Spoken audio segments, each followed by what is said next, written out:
إن الحمد لله نحمده ونستعينه ونستغفره ونعوذ بالله من شرور أنفسنا ومن سيئات أعمالنا من يهد الله فلا مضل له ومن يضلل فلا هادي له وأشهد أن لا إله إلا الله وحده لا شريك له وأشهد أن محمدا عبده ورسوله لا نبي بعده اللهم صل وسلم على محمد وعلى آله وأصحابه ومن اهتدى بهديه إلى يوم الدين يا أيها الذين آمنوا اتقوا الله حق تقاته ولا تموتن إلا وأنتم مسلمون. Kaum muslimin wal muslimat rahimakumullah. Kajian Madarijus Salikin pagi ini melanjutkan pembahasan tentang perkara-perkara yang diharamkan atas hati. Saya lihat pada halaman 183 di bawah itu ada kekeliruan terjemah. Anda lihat dalam buku, hal-hal yang diharamkan ini ada dua macam, yaitu dosa-dosa besar dan dosa-dosa kecil. Itu keliru. Yang betul dan perkara-perkara yang diharamkan itu ada dua macam. Ada yang diharamkan karena kufur dan ada yang diharamkan karena dosa.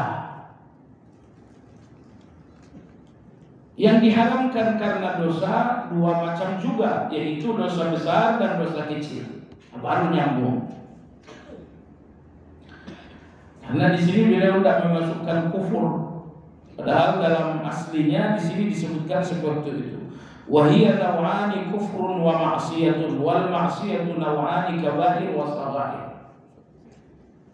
Perkara yang diharamkan atas hati itu ada yang kufur, ada yang maksiat.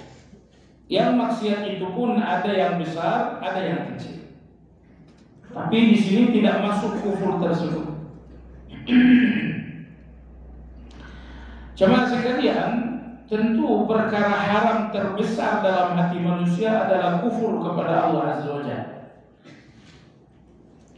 Yaitu mengingkari Allah. Dan orang-orang yang mengingkari Allah ini pun punya tingkatan-tingkatan.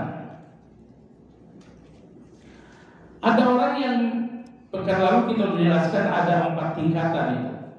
Ini 4 tingkatan kekufuran yang paling besar. Kekufuran tingkat terbesar ada 4. Yang pertama adalah kufur ingkar. Yang kedua adalah kufur juhud. Yang ketiga adalah kufur inad. Yang ketiga adalah kufur nifaq. Jadi ini anggaplah 4 pengingkaran yang mengakibatkan seseorang tidak lagi berstatus muslim. Jenis atau kategorisasi kufur dengan 4 kategori ini disebutkan oleh Imam Al-Baghawi rahimahullah dalam tafsir beliau. Jadi ini bukan doktrin dari Saudi Arabia, tapi ini langsung dicatat oleh Imam Al-Baghawi rahimahullah. Jadi kekufuran itu adalah 4 jenis pengingkaran. Yang pertama jemaah sekalian, mengingkari Allah karena tidak mengenal Allah. Anda tanyakan orang-orang yang tinggal di pedalaman, Tuhan itu adalah Allah. tentu mereka akan mengingkari. Namun mereka mengingkari karena tidak mengenal Allah. Yang kedua, juhud. Orang-orang yang mengingkari Allah, mereka mengenal Allah pada awalnya, tapi mereka menolak untuk mengakui Allah dalam sebuah ikrar. Nomor dua ini sebetulnya agak lucu. Jadi ada orang-orang yang mengenali Allah sebagai Tuhan. Mereka tidak ragu bahwa Allah itulah Tuhan yang hak.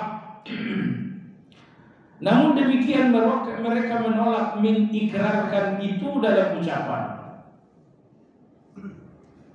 Ini dinamakan juhud. Contohnya Abu Talib, paman Nabi kita Shallallahu Alaihi Wasallam, tidak ragu bahwa agama ini adalah kebenaran dan Allah adalah satu-satunya Tuhan yang hak. Namun meski beliau mengenali kebenaran, beliau tidak bersedia untuk mengikrarkan kebenaran itu dalam ucapan. Maka kafirlah Abu Talib karena menolak mengikrarkan kebenaran Allah. Artinya iman itu nggak cukup hanya sekedar dengan keyakinan, tapi harus diikrarkan. Persoalan inilah yang membedakan antara ahli sunnah dengan orang-orang murji'ah. Bagi orang murji'ah, iman itu cukup yakin dalam hati, tidak perlu diikrarkan. Sehingga status Abu Talib bagi orang-orang murji'ah adalah seorang mukmin, karena keimanan itu ada dalam hatinya. Tapi bagi ahli sunnah wal jamaah, Abu Talib bukan seorang mukmin tetapi kafir. Meski keimanan ada dalam hatinya, tapi ia menolak untuk mengikrarkan keimanan itu. Jadi iman di hati namun tidak diikrarkan dalam ucapan tidak bermanfaat.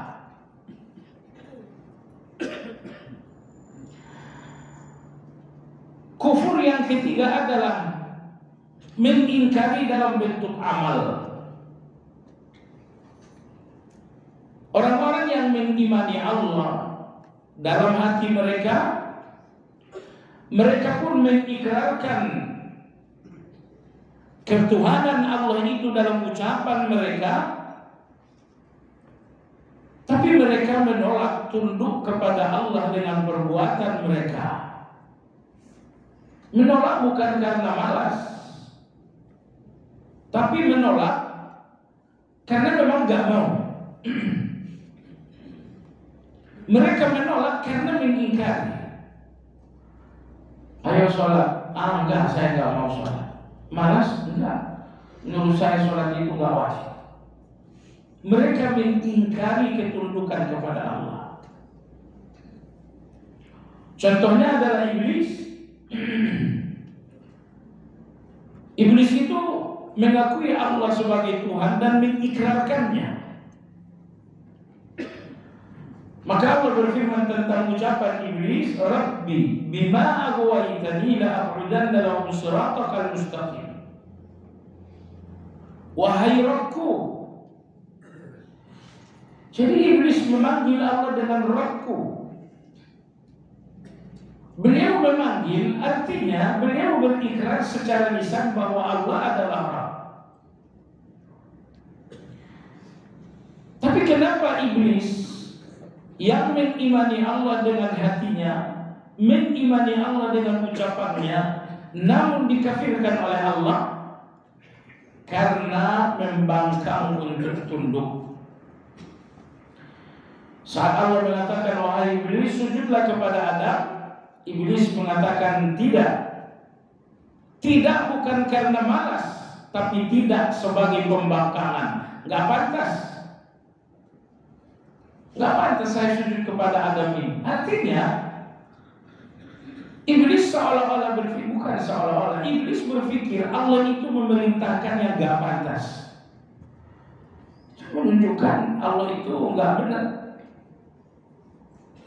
Kalau saya harus sujud kepada Adam, artinya senior sujud kepada junior, bahan api sujud kepada bahan tanah.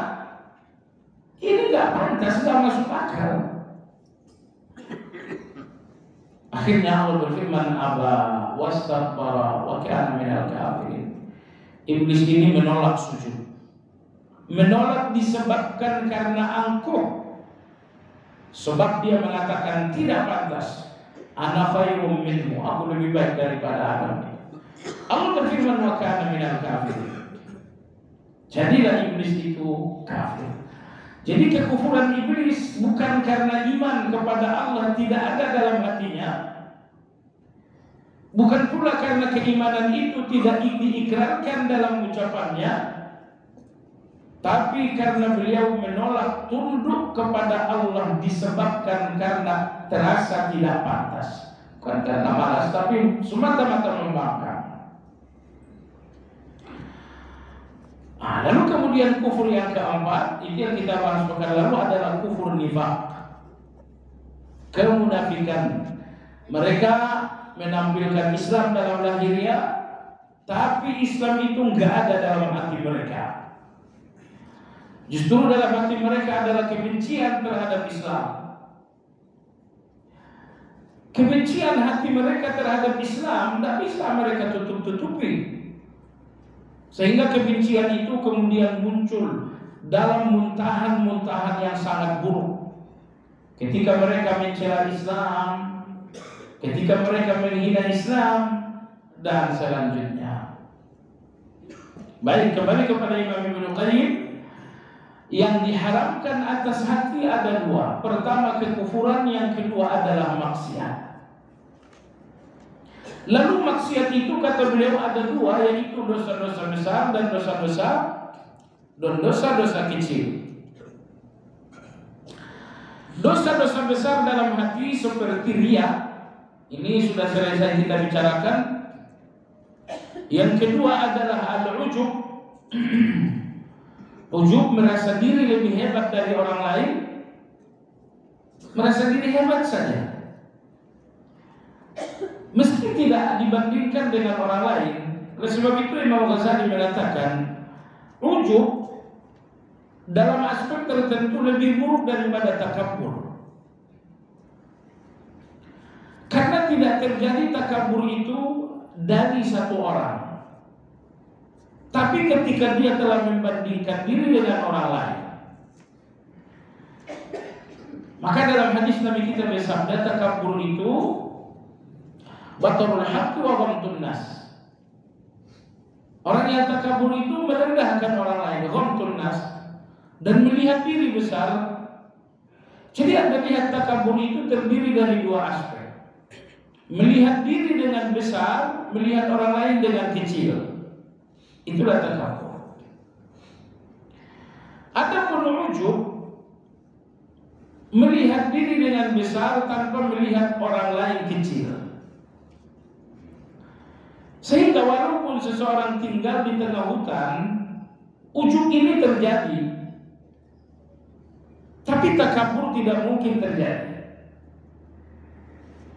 Ya, misalnya di tengah hutan dia berhasil mengalahkan binatang, misalnya kata dia, oh saya ternyata hebat. Dia ujub dengan kemampuannya. Nah, jadi ternyata ujub ini sebuah dosa besar dalam hati. Berikutnya dosa besar adalah sombong, ini sudah selesai. Dosa besar berikutnya adalah di sini disebutkan congkak. Yang dimaksud di congkak adalah al-fakhr. Apa itu al-fakhr? Artinya congkak selalu membangga-banggakan diri.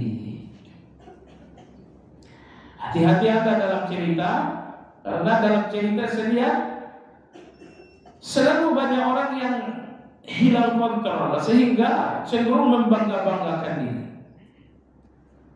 Kalau ada orang cerita A, dia pasti punya cerita A plus.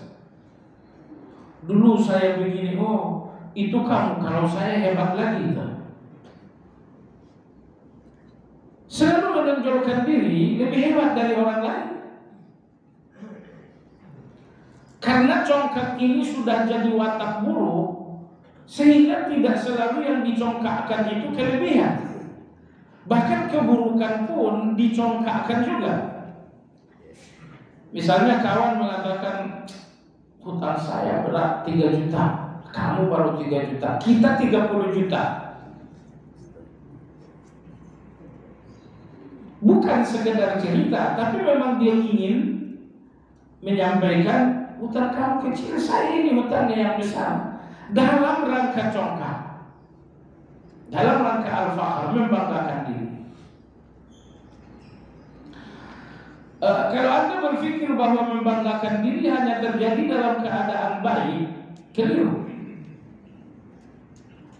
Karena al-fakhr atau membanggakan diri bahkan terjadi dalam keadaan seseorang terkena musibah. Makanya jemaah sekalian yang saya hormati, diharamkan dalam agama kita beberapa sikap-sikap berbangga-bangga dalam keadaan musibah. Contoh misalnya, ketika jenazah ini sudah wafat, saat akan diberangkatkan, dibacakan dulu biografi. Biografi kelahiran, biografi perjuangan itu tidak penting. Yang terpenting, beliau menjabat sebagai A dari tahun sekian ke tahun sekian, menjabat sebagai B dari tahun sekian sampai tahun sekian. Membacakan jabatan saja setengah jam. Dalam agama kita ini hukumnya haram. Ini yang dinamakan dengan fakhr, berbangga-bangga. Jadi berbangga-bangga nggak terjadi hanya dalam keadaan sedang baik, dalam situasi baik, tapi berbangga-bangga ini pun muncul dalam situasi yang buruk sekalipun. Di zaman dulu, di zaman jahiliyah, sikap berbangga-bangga dalam musibah antara lain, apabila ada orang yang wafat, akan disewalah orang-orang yang pandai menangis. Karena wanita-wanita ini punya langgam sendiri dalam menangis. Jadi kalau di zaman jahiliyah, orang-orang yang punya langgam yang sedih dalam menangis itu disewa untuk menangisi jenazah ini dalam rangka membanggakan. Jadi agar lebih banyak orang menangis, disewalah orang-orang yang menangis. Ini dinamakan al-fakhr, berbangga diri. Hukumnya adalah ternyata bukan dosa kecil, namun dosa besar dalam hati. Jemaah sekalian yang saya hormati, orang yang takabur, orang yang ujub, orang yang berbangga diri sesungguhnya, mohon maaf, adalah orang bodoh. Mereka hanya melihat ruangan-ruangan kecil kelebihan dalam tubuh mereka, padahal ruangan-ruangan kekurangan mereka jauh lebih banyak. Jadi kalaulah kepribadian Anda terdiri dari 100 ruangan, kelebihan Anda yang dibangga-banggakan itu hanya ada dalam ruangan, 2 ruangan saja. Artinya 98 ruangan kepribadian Anda semuanya adalah kekurangan. Namun orang-orang yang sombong hanya melihat 2 ruangan kelebihan tersebut dan lupa bahwa mereka memiliki 98 ruangan kekurangan-kekurangan. Jadi tidak ada orang sombong itu yang pintar. Semua orang sombong itu, mohon maaf, adalah orang yang dangkal berpikir. Nah, dan Anda tidak dinamakan mengenal diri kalau Anda hanya melihat 2 ruangan tadi. Karena yang dinamakan mengenal diri bahwa Anda melihat kesalahan, melihat kekurangan, melihat keterbatasan, melihat dosa-dosa Anda. Itu yang dinamakan mengenali diri.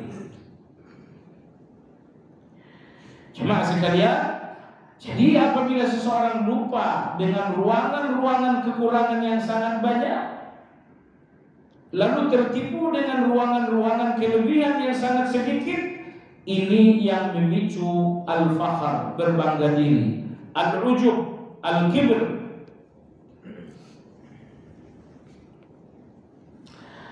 Berikutnya di sini disebutkan di antara dosa besar hati berikutnya adalah angkuh.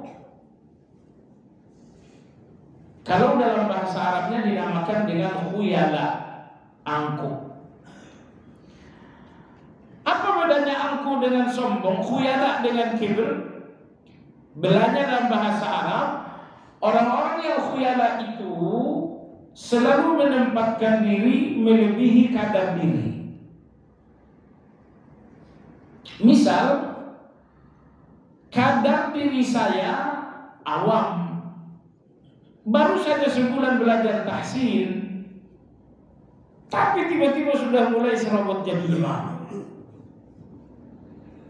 Oh, kamu menempatkan diri melebihi kadar diri. Ini namanya khuyala. Saya lihat di sini diterjemahkan dengan angkuh.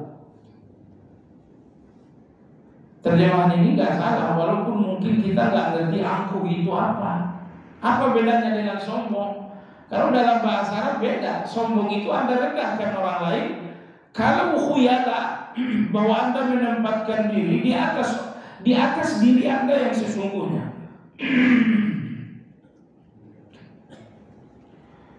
Menempatkan diri di atas kapasitas Anda yang sesungguhnya. Ini pernikahan. Dibutuhkan 2 orang saksi. Sebetulnya sangat banyak orang yang lebih pantas jadi saksi ketimbang Anda. Tapi Anda bersikeras, itu saksi dari pihak mempelai laki-laki, saya yang ditulis, jangan yang lain. Anda siapa? Jadi orang-orang yang menempatkan diri melebihi kapasitas diri, ini dinamakan khuyala, termasuk dosa besar dalam hati. Kamu ngerti bahasa Arab enggak? Enggak. Bagaimana kamu bisa punya ilmu? Saya cuma baca terjemahan saja, dengar-dengar radio, dengar-dengar ceramah di televisi, hadir dalam tabligh akbar, tapi kemudian menjadi penceramah besar. Ini dinamakan khuyala. Sebab kalau Anda tak mengerti bahasa Arab 100% Anda tak paham kaidah. Karena nggak ada kaidah berbahasa Indonesia. Kaidah fikih, kaidah tafsir, kaidah-kaidah penting dalam akidah, semua ilmu-ilmu alat yang dinamakan kaidah berbahasa Arab. Jadi nggak berarti karena Anda sudah menyelesaikan terjemahan sebanyak 5.000 eksemplar, Anda pun sudah malang melintang dari kajian A, kajian B, kajian. Akhirnya Anda membuka majelis ilmu sendiri. Tidak boleh. Kalau nggak bisa bahasa Arab, tidak boleh ngajar. Hukumnya haram, dosa besar. Kata siapa? Kata semua ulama. Jadi orang nggak ngerti bahasa Arab, ulama-ulama berijma tidak boleh ngajar. Al-Quran ini berbahasa Arab. Kalau Anda nggak bisa bahasa Arab, bagaimana Anda paham? Kaidah-kaidah bahasa Arab, kaidah-kaidah tafsir, kaidah-kaidah fikih, semua kaidah yang dinamakan ilmu alat semuanya berbahasa Arab. Imam Syafi'i dalam kitab Al-I'tisam mengatakan 4 penyebab bid'ah. Salah satu penyebab bid'ah itu adalah karena tidak mengerti bahasa Arab. Orang-orang yang melakukan takwil terhadap asma wa sifat itu karena kemampuan karena bahasa Arab yang tidak bagus. Wallahu ta'ala alam. Jadi itu yang dimaksud dengan khuyala atau congkak. yaitu menempatkan diri melebihi kadar diri. Oleh sebab itu disebutkan dalam riwayat, rahimallahu man arafa qadra nafsah.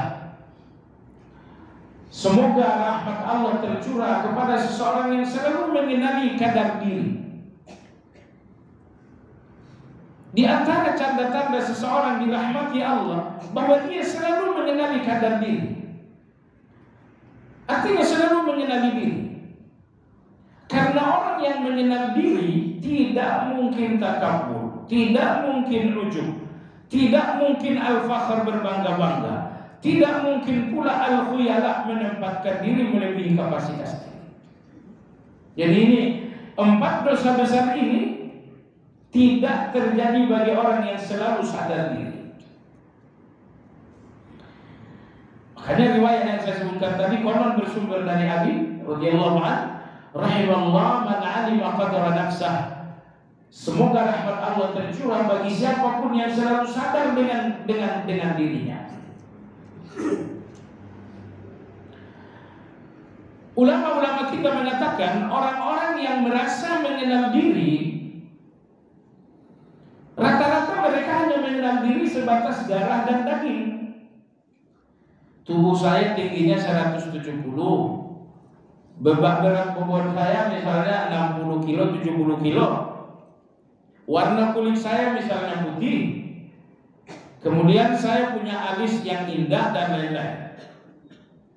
Anda mengenal diri tapi masih pada batas darah dan daging itu nggak bermanfaat. Yang dibutuhkan jemaah sekalian bahwa Anda mengenali hati Anda. Ini hati Anda bongkar dulu dah. Lihat isinya apa. Ternyata begitu hati ini dibongkar, isinya syahwat lawan jenis masih luar biasa. Ternyata serakah dunianya pun masih luar biasa. Ternyata takaburnya pun luar biasa. Ternyata dengkinya dengan milik orang lain sangat luar biasa. Anda perlu sesering mungkin berjalan-jalan di hati Anda untuk melihat di dalam itu apa aja isinya. Nggak jangan sampai Anda nggak tahu apa yang ada dalam hati Anda, karena mengenal diri yang sesungguhnya bahwa Anda tahu hati Anda itu isinya apa. Dalam hati Anda bagaimana ikhlas? Ikhlas dalam hati itu ternyata lemah, lebih banyak riaknya. Ternyata dalam hati saya ini jiwa pemaafnya kecil, yang besar adalah dendamnya. Jemaah sekalian, saya pikir tidak ada kejahatan yang tidak ada dalam hati Anda. Masalahnya ada kejahatan yang menemukan peluang dan ada yang tidak. Contoh, kejahatan zina itu pasti ada dalam hati Anda, tapi alhamdulillah belum ada peluangnya. Makanya orang-orang yang pacaran, orang yang berlebihan dalam hubungan lawan jenis, mereka ini orang-orang yang berproses menciptakan peluang zina. Padahal kecenderungan zina itu ada dalam hati semua manusia. Yang harus Anda lakukan, jangan sampai potensi zina dalam hati ini menemukan peluang. Oleh sebab itu Abu Utsman, beliau seorang ulama tabi'in atau tabi'in, beliau mengatakan kejujuran seseorang dalam rasa takut kepada Allah. Karena semua kita mengatakan saya takut kepada Allah. Namun rasa takut yang jujur itu saat Anda tidak sekedar menghindari dosa, tapi menghindari segala kemungkinan dan peluang-peluang dosa. Jadi kalau Anda baru menghindari dosa, Anda tidak dinamakan orang yang takut secara jujur kepada Allah. Karena orang yang takut kepada Allah dengan kejujuran hati, ini adalah orang-orang yang, saya ulangi, tidak sekedar menghindari dosa, tapi lebih dari itu, menghindari segala peluang dan kemungkinan-kemungkinan dosa. Dosa baru satu peluang, baru satu kemungkinan mereka sudah menghindari.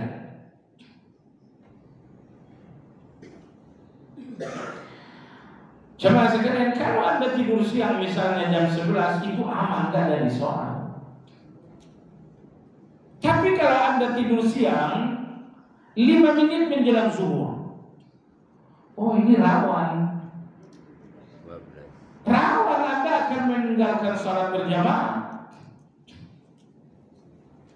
Jemaah sekalian yang saya hormati, kalau sholat jamaah yang rawan ditinggalkan itu zuhur mungkin lebih rendah. Tapi kalau sholat jamaah yang akan tertinggal ini asar, ini sangat berbahaya sekali. Imam Abu Hurairah rahimahullah ta'ala beliau mengatakan, di dalam surga tingkatan orang melihat Allah itu ada 2. Orang yang paling sering melihat Allah, mereka melihat Allah 2 kali dalam sehari, pagi hari dan sore hari.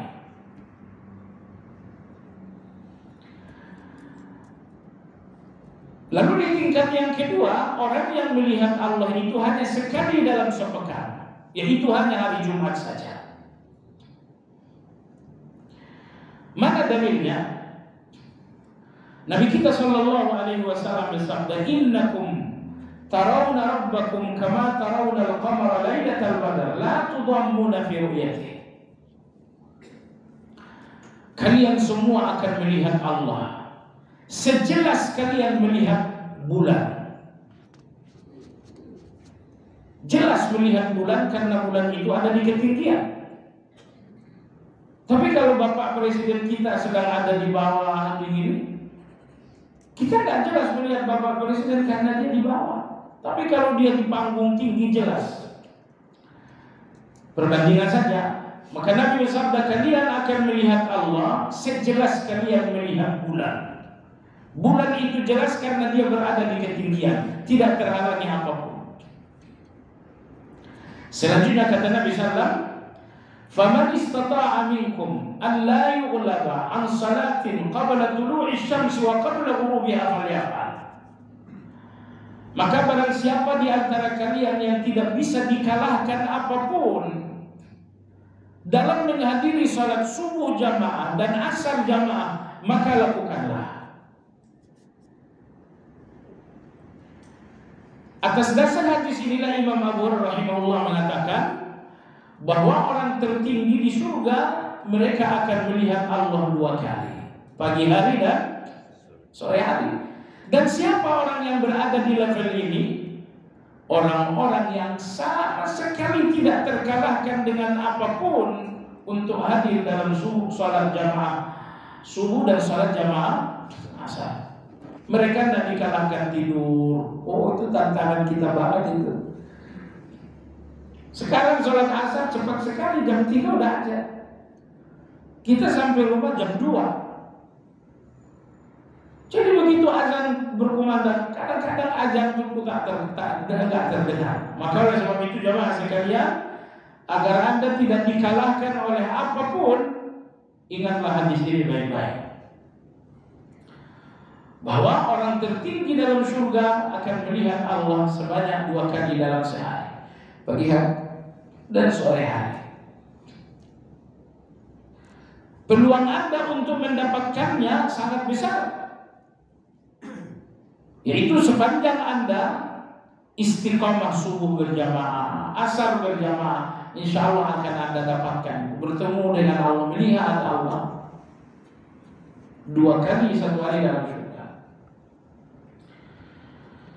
Mudah-mudahan Anda masih ingat kajian kita tentang Al-Jamil, Allah Maha Indah. Agar Anda tahu betapa indahnya Allah, sedikit saya ulang. Begitu penghuni surga sampai di surga, mereka langsung ke istana masing-masing tanpa diperkenalkan, tanpa petunjuk. Kalau masih dibutuhkan gaib untuk Anda kenal istana Anda di surga, berarti ada kesulitan di surga. Ada kesulitan. Sampai di surga Anda langsung tahu ini istana saya.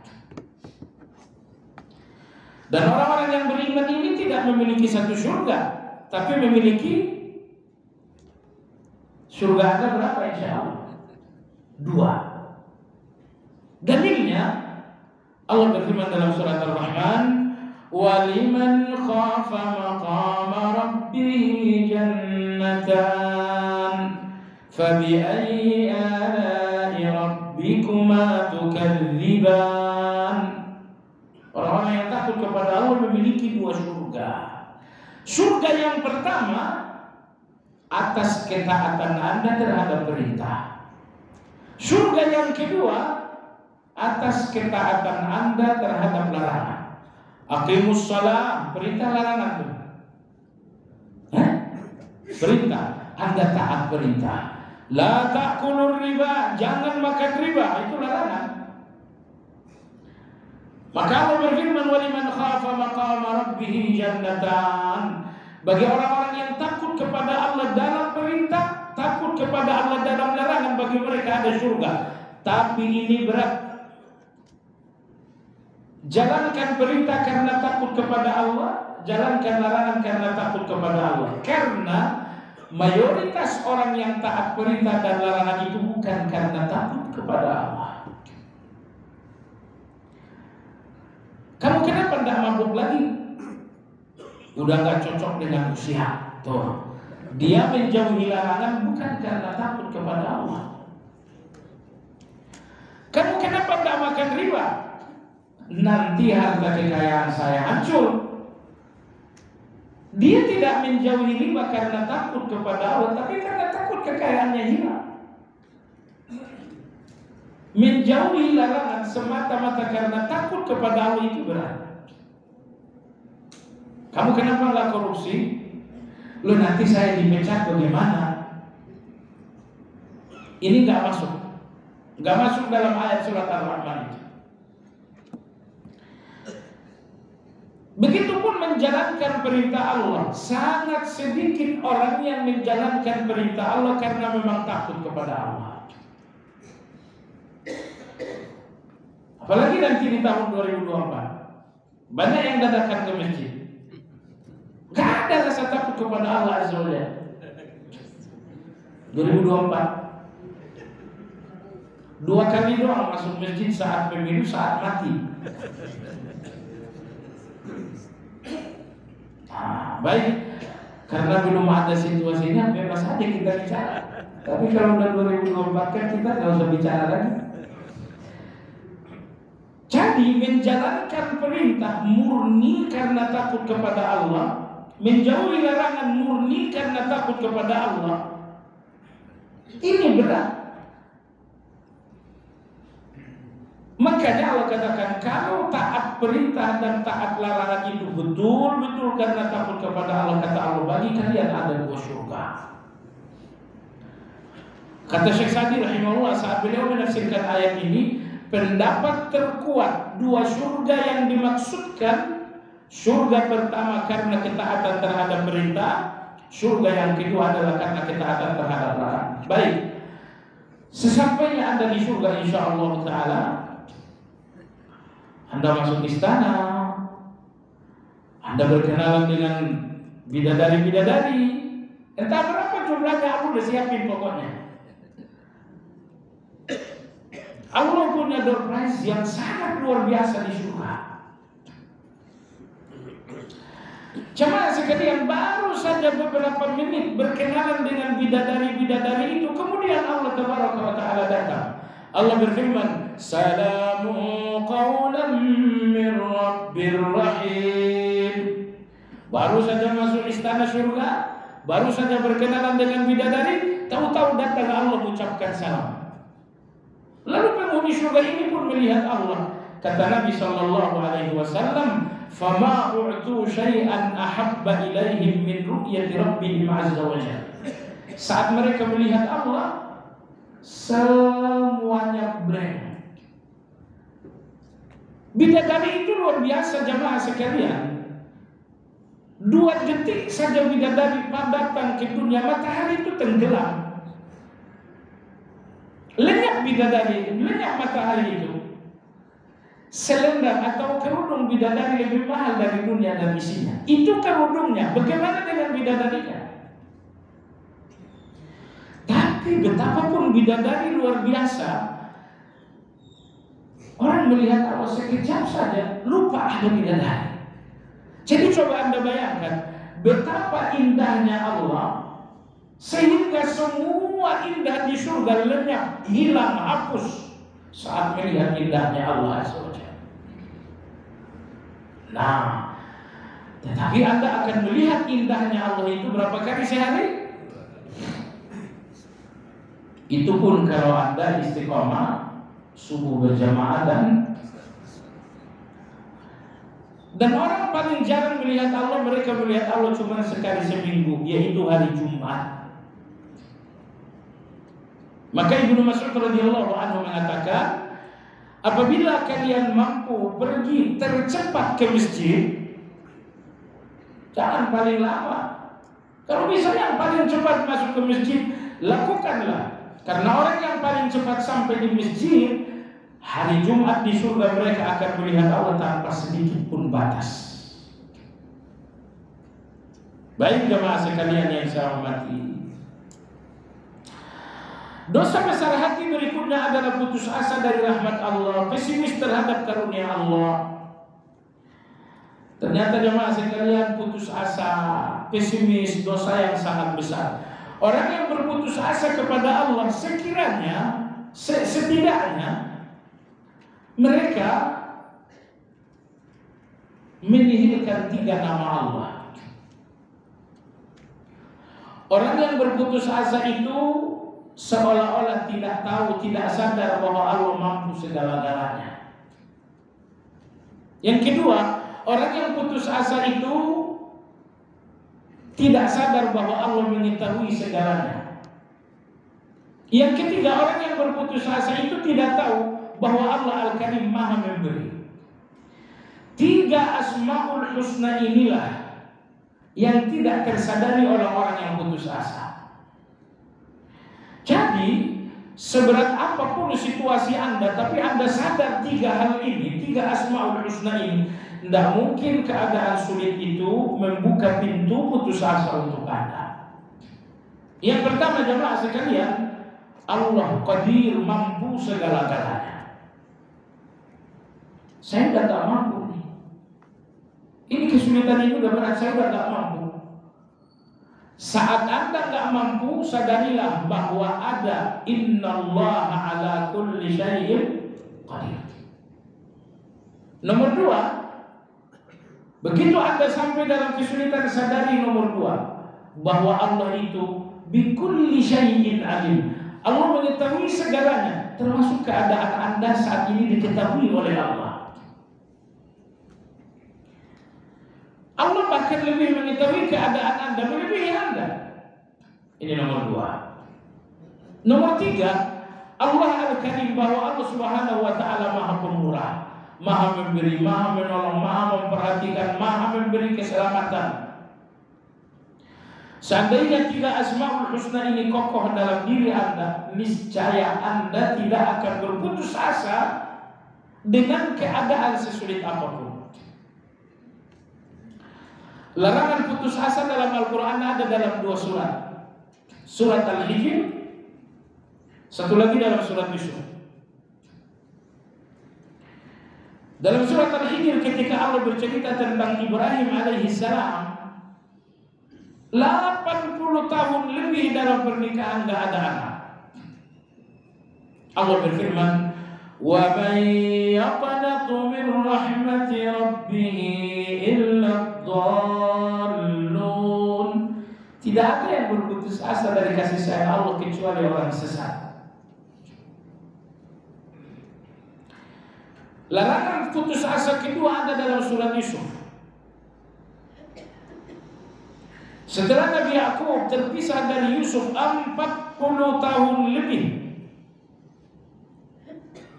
tidak ada tanda-tanda pertemuan. Namun Yakub mengatakan, ya baniya, idhabu fatahassasu min Yusuf wa la tayasu min rauhillah innahu la yayasu min rauhillah illa al-qaumul kafir. Wahai anak-anakku sekalian, cobalah kalian dengar Yusuf itu. Tidak usah kalian cari, tapi cobalah dengar info tentang Yusuf itu. Wala tayasu min rauhillah. Janganlah kalian berputus asa dari kasih sayang Allah. Innahu la yayasu min rauhillah illa al-qaumul kafir. Tidak ada yang putus asa dari kasih sayang Allah kecuali orang kafir. Dua ayat ini menegaskan putus asa mungkin seorang kafir kalau dia nggak punya agama Islam. Kalau dia Muslim berarti ini orang yang tersesat. Kafir sesat. Hanya itu dua level Al-Quran, dua status Al-Quran terhadap orang yang berputus asa.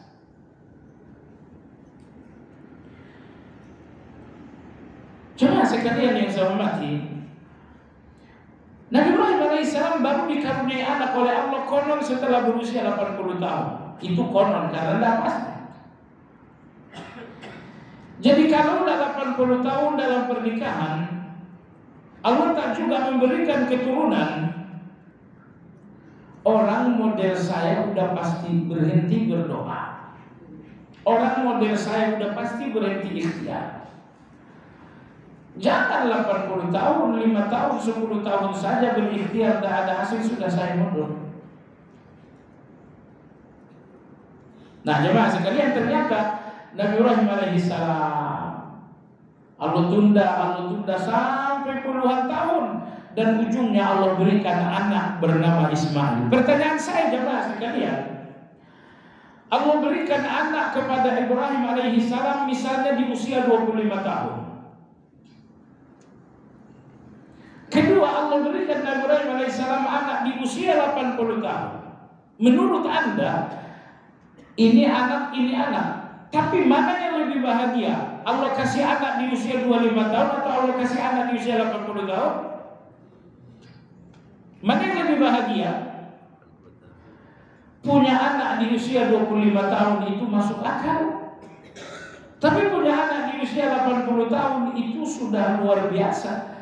Jadi jangan berpikir kebahagiaan Ibrahim alaihissalam atas kehadiran Ismail kebahagiaan biasa. Walaupun Allah hanya memberikan satu anak, yaitu Ismail, satu anak ini terasa 10 anak. Karena kebahagiaannya luar biasa. Mengingat anak ini Allah kasihkan saat Nabi Ibrahim sudah sampai di titik akhir dari perjalanan itu. Maka Allah berfirman, Ibrahim, sejauh engkau melangkah menanti anakmu, tapi jangan buka pintu putus asa untuk dirimu. Karena tak ada yang putus asa dari Allah kecuali orang sesat. Putus asa dari Allah, memangnya Allah itu enggak memperhatikan Anda? Saudaraku sekalian, Allah pasti mendengarkan doa Anda. Allah pasti pun melihat keadaan Anda. Dan Allah mendengar dan melihat Anda dengan sifatnya yang Ar-Rahman Ar-Rahim. Allah akan memberikan. Jadi berputus asa terhadap karunia Allah adalah sebuah dosa besar. Dosa besar berikutnya adalah merasa aman dari balasan Allah, merasa aman dari makar Allah. Yang dimaksud dengan makar Allah, pertama azab Allah. Ngomong-ngomong, Anda yakin gak dalam diri Anda banyak dosa? Yakin. Tapi percayalah, meski dengan dosa yang banyak dalam diri ini, kita tidak takut terhadap hukuman. Makanya malam hari tidur nyenyak, siang hari senda gurau sepuas-puasnya. Afa amina ahlul qura ayyatiyahum ba'suna bayatan wa hum na'imun.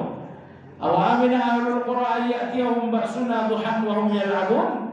Afa aminu makrallah fala ya'manu makrallah illa al-qaumul khasirun. Bahasa dan terjemahan bebasnya, kenapa orang-orang ini tidak takut azab datang di malam hari padahal mereka mengaku banyak dosa? Mereka mengaku banyak dosa tapi tidak takut dengan hukuman, maka malam hari mereka tidur pulas. Mereka mengaku banyak dosa tapi tidak takut dengan hukuman Allah, maka siang hari mereka senda gurau. Amanu makrullah. Mereka benar-benar tidak takut azab itu datang, padahal dalam diri mereka ada sebab azab, yaitu dosa. Fala ya'manu makrallahi illal qaumul khasirun. Tidak ada yang merasa aman dari makar Allah itu kecuali orang-orang yang rugi. Jadi sebab itu jangan pernah Anda lalai. Oh, ini jangan-jangan azab Allah, jangan-jangan azab Allah, jangan-jangan azab Allah. Kata Ibnu Qayyim, agar seseorang merasakan takut dengan azab Allah dibutuhkan dua. Pertama al-ilm, yang kedua asy'ur. Yang pertama, Anda melihat kesalahan. Dan yang kedua, Anda sadar kesalahan itu ada dalam diri Anda. Orang yang nggak mengenal salah nggak mungkin takut. Atau orang yang mengenal salah tapi tidak merasa bersalah, itu pun tidak takut. Jadi siapa yang akan takut? Mereka yang mengenali kesalahan dan menyadari kesalahan itu dalam diri. Orang-orang yang nggak tahu riba itu haram, mungkinkah mereka takut? Nggak. Tapi orang yang makan riba tapi nggak merasa makan riba, orang saya darurat kok. Dia nggak merasa makan riba. Dia tahu riba haram tapi dia nggak merasa. Ini pun tidak akan takut kepada Allah. Jadi yang selalu takut terhadap Allah, terhadap hukuman Allah hanya dua. Orang yang mengenali satu kesalahan dan menyadari kesalahan itu ada dalam diri. Semakin Anda sadar salah itu ada dalam diri Anda, semakin Anda takut. Tapi semakin Anda tak sadar, semakin Anda tak takut juga. Maka orang paling besar kelalaiannya adalah orang yang mengaku dalam dirinya ada salah, lantas tidak takut atas hukuman. Ini orang yang paling lalai. Berikutnya jemaah sekalian, di antara dosa besar adalah senang menyakiti kaum mukminin. Senang menyakiti kaum mukminin. Menyakiti kaum mukminin.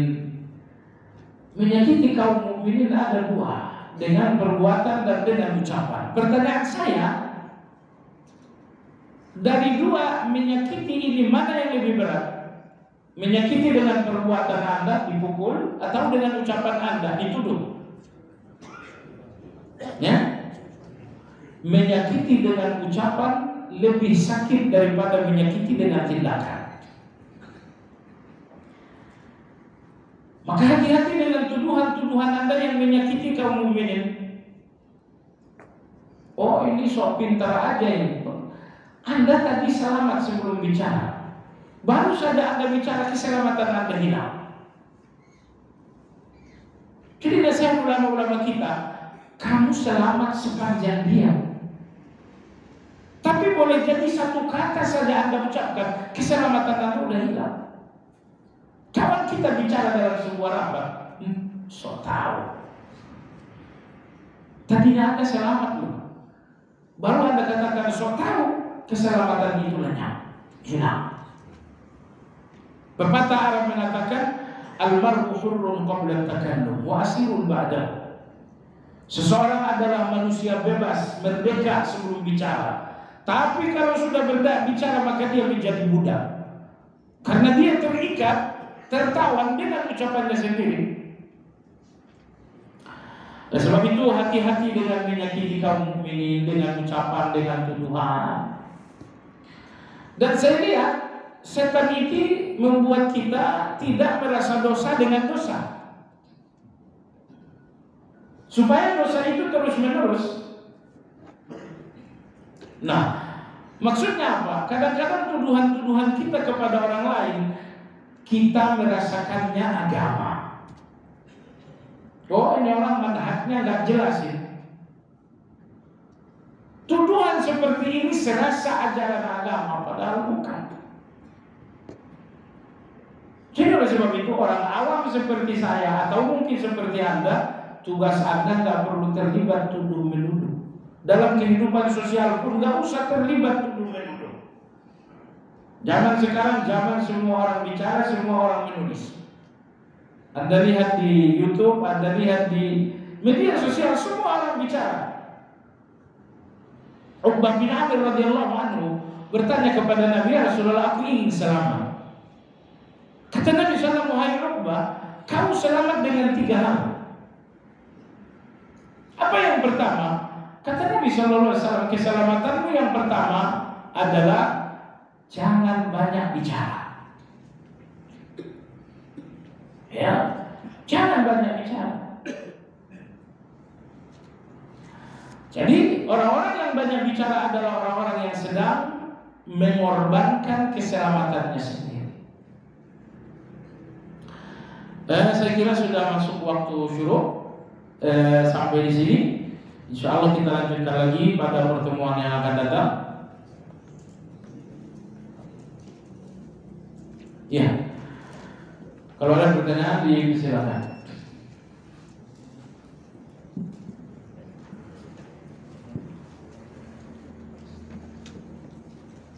Tanggal berapa? 10 Desember.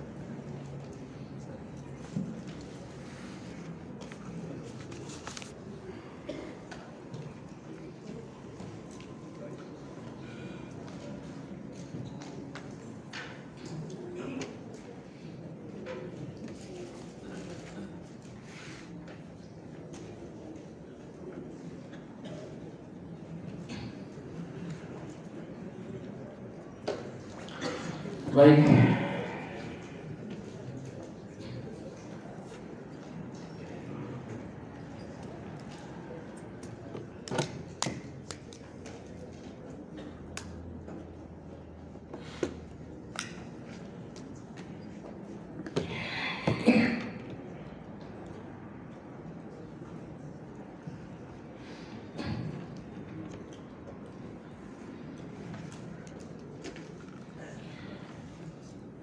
Tiga keselamatan dalam hadis Uqbah. Yang pertama tadi apa? Sedikit bicara. Yang kedua wal yasa'ka baituk. Hendaknya lebih banyak di rumah, jangan banyak-banyak di luar. Lebih banyak di rumah daripada di luar. Ini keselamatan kedua. Keselamatan yang ketiga, wa baki ala khati'atik. Pastikan Anda selalu menangis untuk dosa-dosa Anda. Jadi inilah 3 keselamatan dalam hadis tadi. Pertama sedikit bicara, kedua sedikit di luar rumah, dan yang ketiga selalu menangis atas dosa. Wallahu a'lam.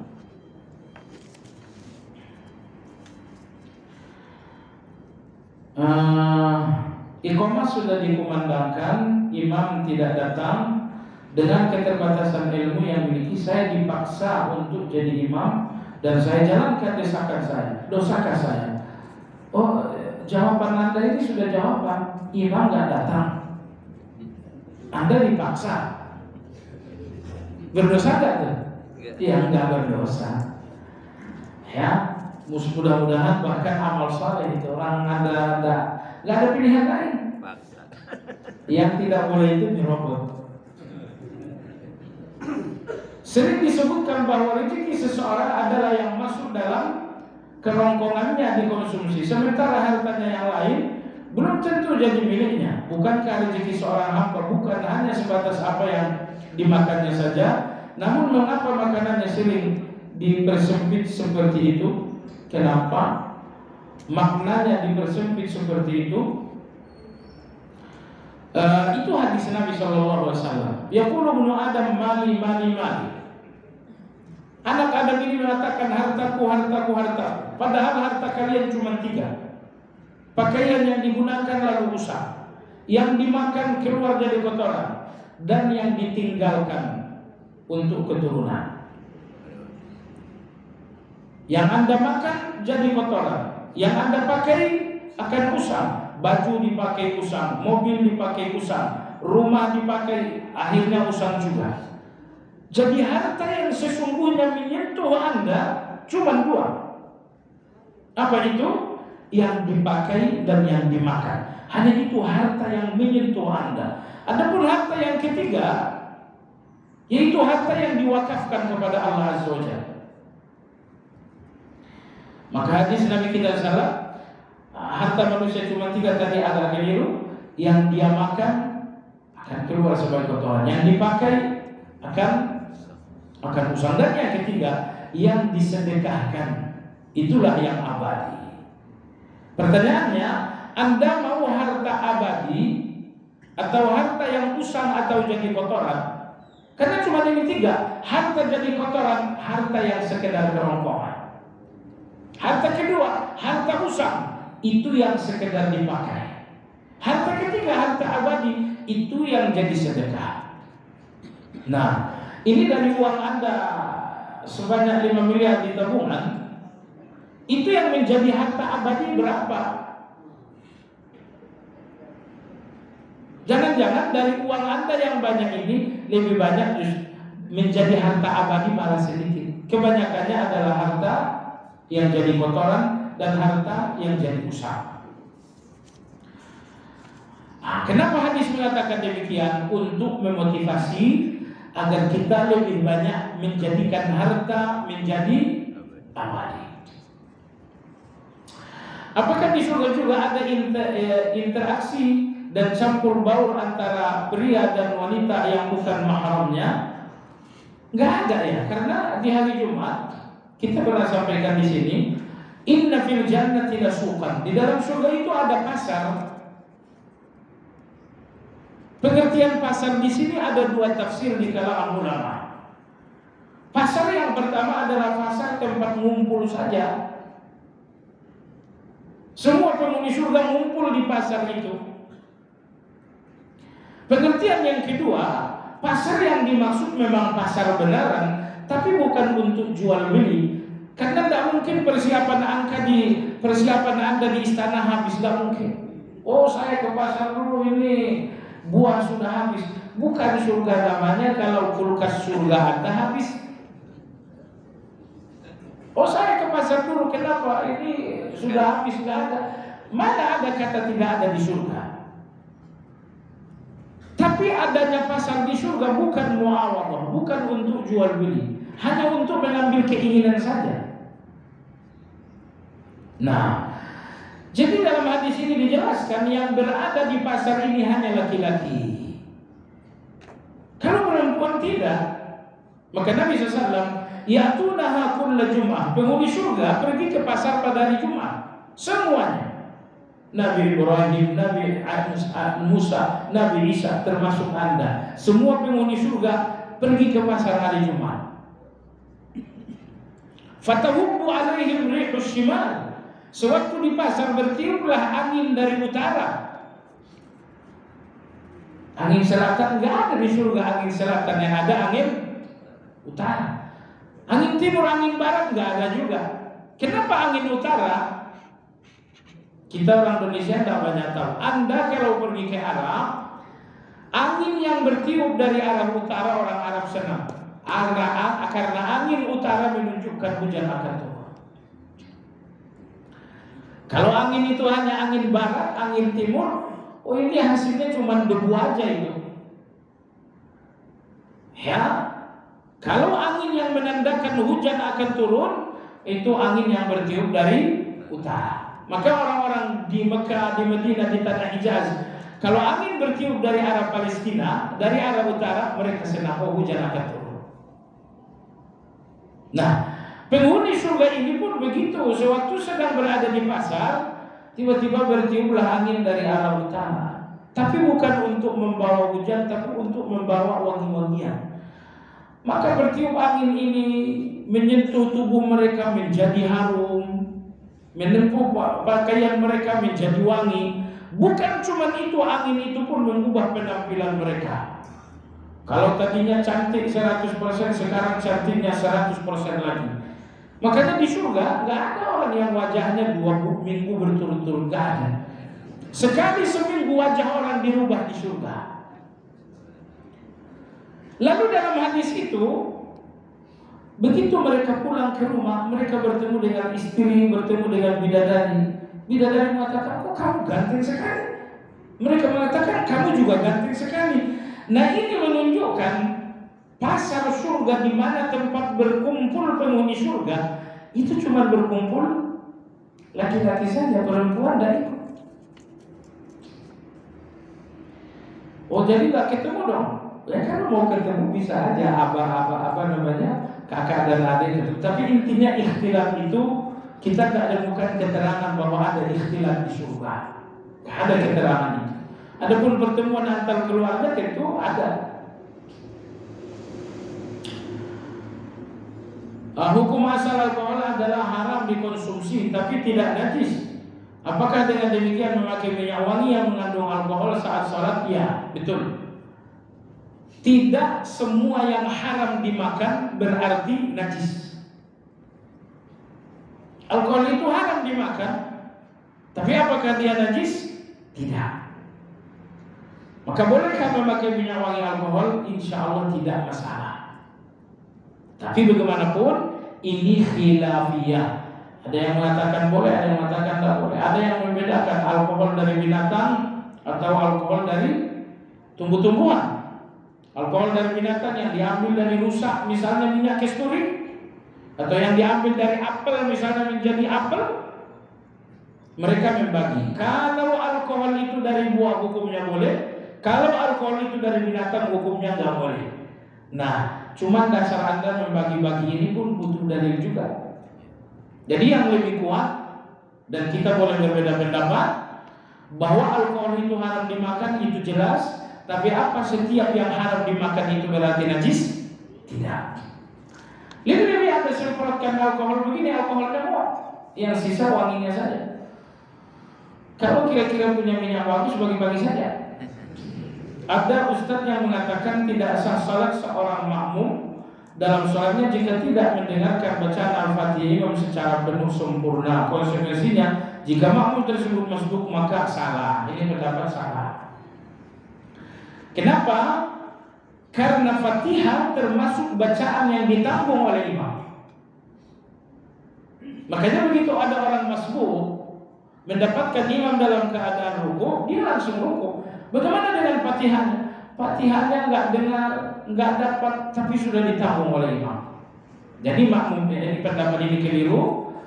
Makmum yang tidak mendengarkan Fatihah imam, salatnya tetap sah.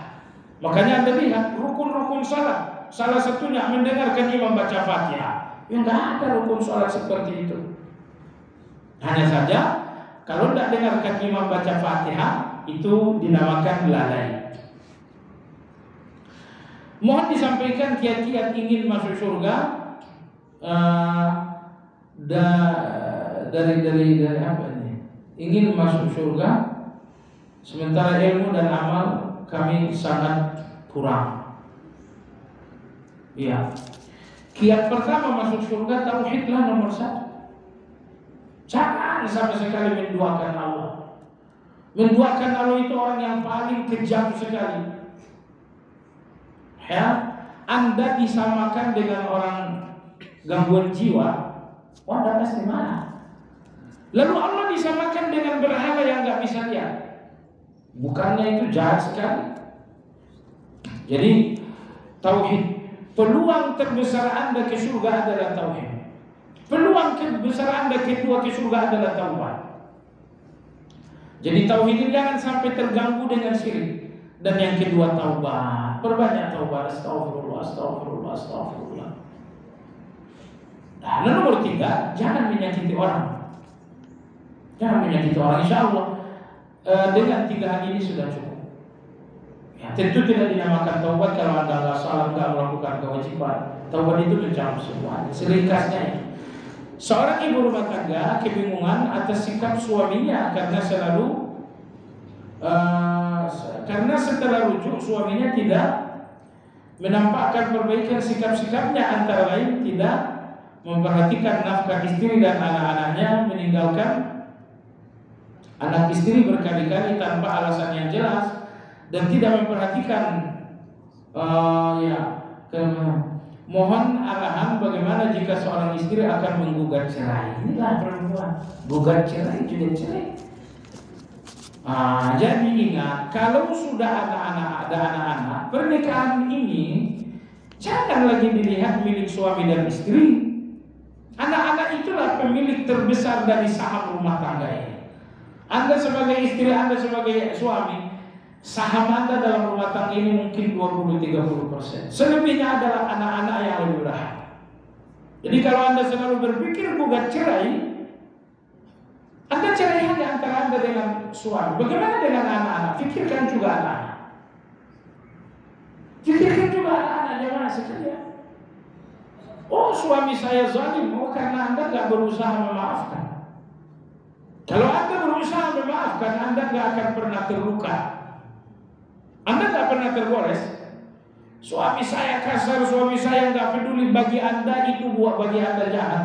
Itu karena Anda nggak memaafkan. Kalau Anda memaafkan, persoalan sebesar apapun seolah-olah nggak ada. Jadi oleh sebab itu, saran saya kepada si penanya, jangan berpikir cerai kalau sudah ada anak-anak. Tapi kalau nggak ada anak-anak, hari ini juga daftar cerai. Karena ini laki-laki yang jahat ini. Ini laki-laki yang sangat zalim. Makin lama rumah tangga, makin banyak kezaliman laki-laki ini. Tapi itu kalau tidak ada anak. Adapun anak-anak ada, sudah Anda harus melihat mereka lah pemilik rumah tangga ini yang sesungguhnya. Anda berdua sendiri sudah lagi tidak kokoh untuk memiliki rumah tangga ini. Jadi jangan korbankan anak. Berapa anak? Anak 5, Anda cuma berdua. Oh, zalim sekali juga. Anda korbankan 5 orang hanya karena persoalan antara 2 orang. Jadi sudah. Kepada si penanya, janganlah berpikir untuk menggugat cerai. Yang mesti Anda lakukan adalah sabar. Sampai kapan? Sampai semuanya selesai. Sabar itu gak pernah rugi. Selalu untung sabar itu. Kenapa agama mengatakan sabar? Agar Anda gak pernah kalah. Orang-orang yang gak sabar, mereka lah yang selalu kalah dalam berbagai hal. Tapi orang-orang sabar gak pernah kalah, jemaah sekalian. Bagaimana dengan hak saya? Hak Anda minta kepada Allah kalau suami tak perhatian. Minta kepada Allah hak Anda kalau suami tak memperhatikan. Hakim Al-Asam ditanya bagaimana agar selamat dari manusia. Karena manusia ini rata-rata penjahat. Saya pun penjahat, cuma alhamdulillah belum ada peluangnya aja. Mudah-mudahan tak ada peluang. Sekarang yang membuat Anda sakit hati manusia, yang ngata-ngatain Anda manusia, yang menghilangkan harta Anda manusia, minjam uang tak bayar hutang itu juga manusia. Jadi manusia ini rata-rata penjahat. Nah, maka Hakim Al-Asam tabi'in ditanya bagaimana agar selamat dari manusia. Beliau mengatakan, jangan meminta kepada manusia, tapi memberilah kepada mereka. Jangan meminta kepada mereka, jangan menuntut mereka, tapi memberilah kepada mereka. Tunaikan hak mereka dan minta hakmu kepada Allah Subhanahu wa ta'ala. Nomor 3, jangan bersalah kepada mereka, namun maafkan kesalahan mereka. Ini 3. Ini kalau Anda bisa pegang 3 ini, Anda selamat. Enggak pernah ada yang bisa menyakiti Anda. Walau ada orang yang menyakiti Anda, Anda enggak akan sakit. Ini 3 nih. Pertama apa? Tunaikan hak mereka dan minta hakmu kepada Allah. Nomor 2, jangan meminta mereka, tetapi berilah kepada mereka. 2. Nomor 3, jangan bersalah kepada mereka, tapi maafkan kesalahan mereka. Ini 3 nih. Mudah atau mudah? Wa ma yulaqaha illa alladziina sabaru. Tidak ada yang mampu menggenggam 3 hal ini kecuali orang yang sabar. Subhanakallah